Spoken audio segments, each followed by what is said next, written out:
Agora nós vamos ver os conceitos básicos de momento de inércia, que eu vou chamar de I. Então, dado um corpo sólido de massa m, o momento de inércia expressa o grau de dificuldade para a gente colocar esse corpo em movimento. Para a gente calcular o momento de inércia, a gente usa o cálculo diferencial integral.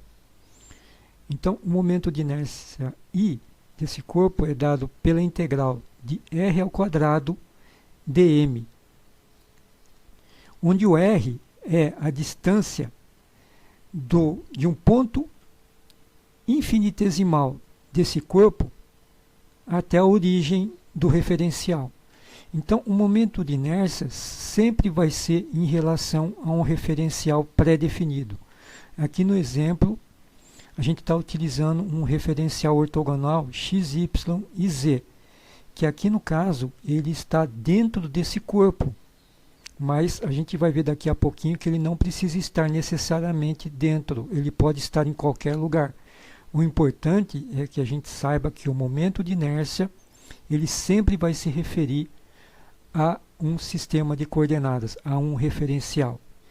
Então, esse dm aqui é uma unidade infinitesimal de massa desse corpo, mas ele não precisa ser uma massa, ou seja, ele não precisa ter um peso, ele pode ser meramente um volume. Então a gente pode usar uma unidade infinitesimal de volume, que no caso aqui seria o dV.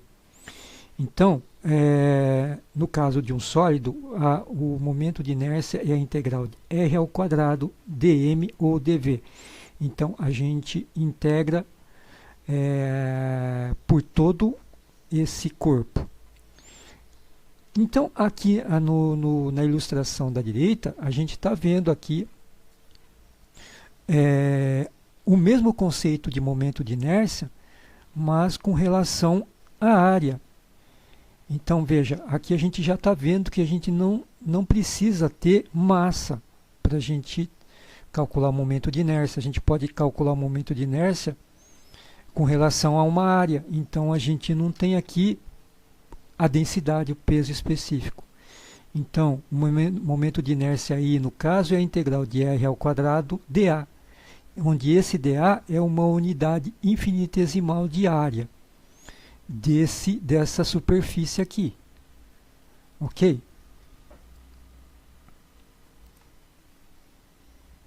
Então veja, como eu disse anteriormente, o momento de inércia ele se refere a um sistema de coordenadas que ele não precisa estar necessariamente inserido nesse corpo, ele pode estar fora. Então a gente consegue calcular o momento de inércia com relação a qualquer referencial em qualquer lugar. Aqui a gente tem um exemplo de momento de inércia de uma superfície, de uma área, né? E como calcular com relação a qualquer referencial. Então basta a gente ter a distância entre esse referencial, tá, que pode estar em qualquer lugar, e o centro de massa, o centro de gravidade dessa superfície. Então veja aqui, ó, a gente está aqui olhando pela ilustração um desenho 2D, né? Um desenho em 2 dimensões, então a gente está vendo no plano, mas esse conceito pode ser estendido a volume também, ao 3D, ao espaço tridimensional. Então veja aqui, ó, momento de inércia é igual ao momento de inércia do centro de massa mais a massa vezes a distância ao quadrado, a distância do referencial até o centro de gravidade desse corpo. Tá? Então, aqui pode ser massa ou volume. Então, a gente pode ser aqui M ou V. E no caso de área, né, o momento de inércia é igual ao momento de inércia do centro de massa dessa área, mais a área vezes a distância ao quadrado. E essa distância é exatamente a distância do referencial até o centro de gravidade, até o centro de massa dessa área. Então, esse aqui é o teorema dos eixos paralelos, ou teorema de Steiner.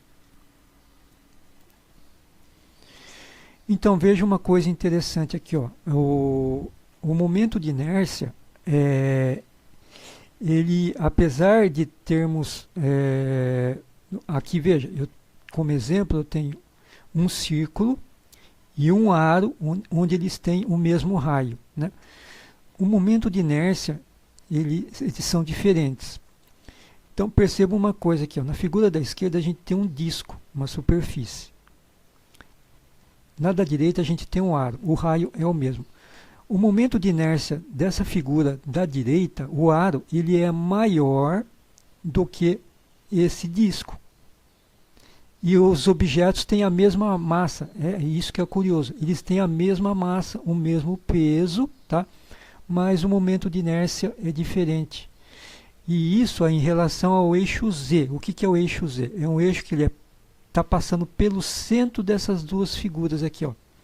Então ele é perpendicular a esse plano XY aqui, ó.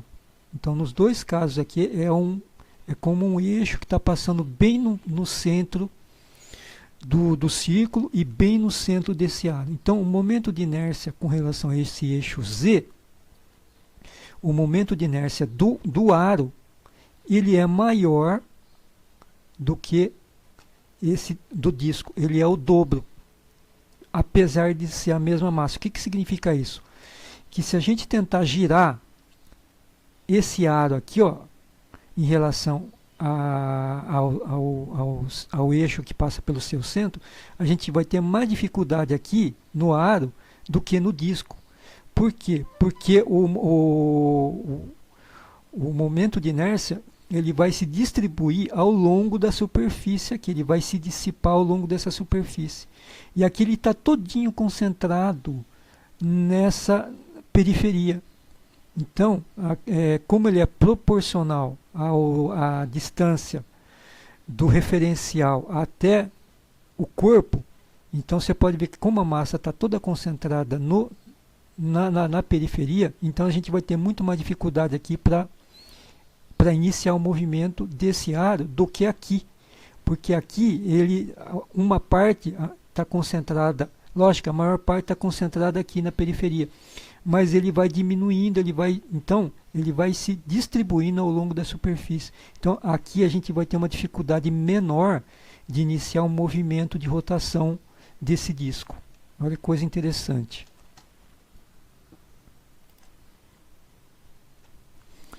E aqui é como a gente calcula o momento de inércia do disco, mas aqui veja bem, ele é diferente da situação anterior. Ali é um momento de inércia com relação ao eixo Z, que é o eixo perpendicular ao plano XY. Aqui a gente está calculando o momento de inércia com relação ao eixo X ou ao eixo Y. Nesse caso aqui, como o disco circular ele é uma figura perfeitamente simétrica, o momento de inércia vai ser igual, tanto com relação ao eixo Y, como com relação ao eixo Y, com relação ao eixo X, como com relação a qualquer eixo que passe pelo centro, a qualquer ângulo, por exemplo, com relação por exemplo, se a gente considerar esse ângulo θ aqui, ó, tá como sendo o ângulo do eixo, o momento de inércia vai ser o mesmo, independente desse ângulo aqui. Você pode inclinar esse ângulo aqui, x, tá? Pode inclinar em qualquer ângulo, o momento de inércia vai ser o mesmo por causa da simetria da figura. Então veja, a gente usa a integral de r ao quadrado dm, né?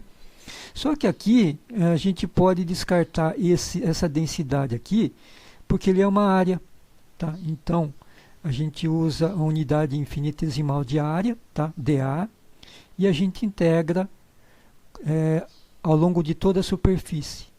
Então veja, aqui eu não vou me aprofundar porque não é o objetivo desse vídeo. Então aí faz a integral de r ao quadrado r dr dθ, né? Integral de r ao cubo faz integra de zero, né, da origem até o raio R, depois de zero até o ângulo π. E aí a gente chega aqui, o momento de inércia é πr a quarta elevado a 4 sobre 4. Tá? É só vocês fazerem em casa. E esse aqui é outro exemplo do momento de inércia de um retângulo, né? É a mesma coisa, tá?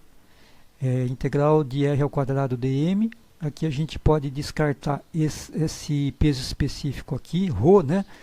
Por ser uma área, tá? E aqui a gente, como é um momento de inércia em relação a x, veja, momento de inércia com relação a x, como isso aqui ela não é uma figura perfeitamente simétrica como é o círculo, tá? Então a gente vê que o b, a largura b é diferente da altura h, tá? Então o momento de inércia com relação a x não é o mesmo com relação a y. Aqui eu vou calcular apenas em relação a x, em relação ao eixo x. Então, em relação ao eixo x, a gente pode considerar que a largura do retângulo é constante. Então, b a gente pode colocar do lado de fora da integral como uma constante. Então a gente só vai fazer uma integral com relação à altura y. Então a gente vai fazer uma integral com relação a dy. Então aqui vocês fazem todo esse processo onde a integral vai da parte inferior abaixo do eixo x, então vai ser o quê? A integral vai ser de menos h sobre 2, porque a altura é h. Então, para baixo do eixo x, a gente vai ter h sobre 2. E para cima vai ter h sobre 2 também. Então, a integral vai ser de menos h sobre 2 até h sobre 2. Então, resolvendo essa integral, vai dar b vezes h elevado a 3 sobre 12. Então, é isso aí, pessoal, o conceito de momento de inércia.